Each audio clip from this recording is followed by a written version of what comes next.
But for most of my life, I was an atheist. I thought the idea of an all-loving, all-powerful creator of the universe, I thought it was stupid. I mean, my background's in journalism and law. I tended to be a skeptical person. I was a legal editor of the Chicago Tribune. So I needed evidence before I believe anything. One day my wife came up to me. She had been agnostic, and she said after a period of spiritual investigation, she had decided to become a follower of Jesus Christ.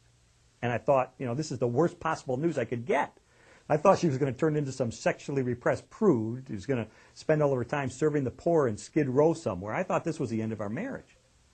But in the ensuing months, I saw positive changes in her values, in her character, in the way she related to me and the children.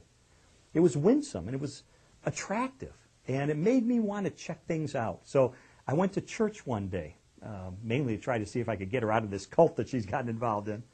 But I heard the message of Jesus articulated for the first time in a way that I could understand it. That forgiveness is a free gift, and that Jesus Christ died for our sins, that we might spend eternity with Him.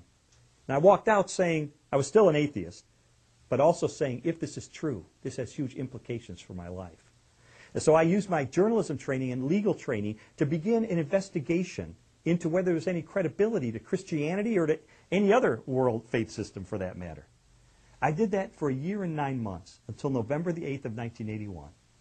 And on that day I realized that in light of the torrent of evidence flowing in the direction of the truth of Christianity, it would require more faith for me to maintain my atheism than to become a Christian.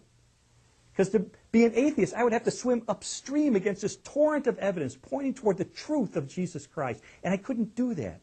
I was trained in journalism and law to respond to truth. And so on that day, I received Jesus Christ as my forgiver and as my leader. And just like with my wife, my life began to change over time.